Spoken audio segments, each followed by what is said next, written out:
Do you know what The Monster by Eminem featuring Rihanna, Memories by the Maroon 5, and Trumpets by Jason Derulo all have in common?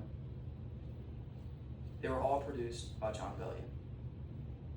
Jon Bellion is a singer-songwriter that I followed since middle school and recently had the pleasure of researching his life and career.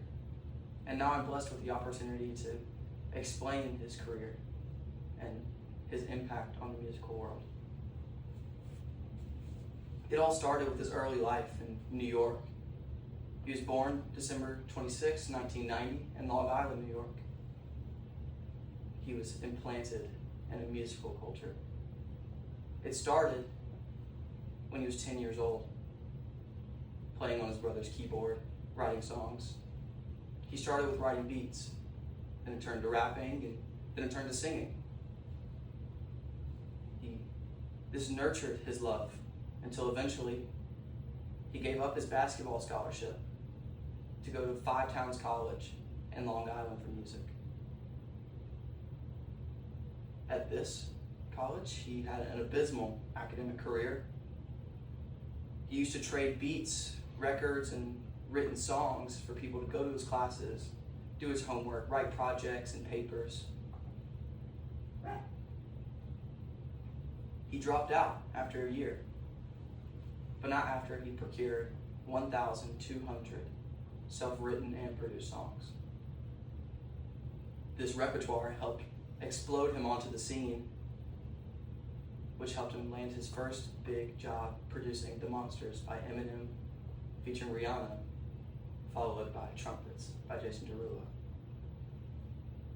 The Monsters topped the charts in 12 different countries and won a Grammy for the best rap and sung collab.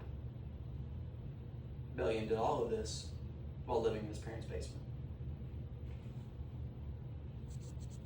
This notoriety helped him produce his first huge single, but not before he released 3 mixtapes: Translation Through Speakers, The Separation, and The Definition, which all in total was 34 songs. Time magazine had an interview with him in which some of the songs got so much recognition, he quoted himself, "Just trying to stay humble despite checks so big they can make him vomit." All Time Low that following year got millions of streams leading up to his debut album. His 2 biggest projects in the late 2010s, The Human Condition in June of 2016 hit number 5 on the top 200 Billboard list. And Glory Sound Prep of November 2018, number 3 on the top rock list, and number 15 on the Billboard Top 200. After these albums, Jon lost his creative freedom. He stopped creating and went dark. He took a hiatus that lasted 6 years while he fought the contracts of Visionary Music Group. But in this time, he stayed busy. He produced and wrote songs for other artists. In a George Janko podcast, he got real about his contracts, saying it was like panic attacks. I'm never going to pay this back. After this, he released Beautiful Minds Records to build up more artists.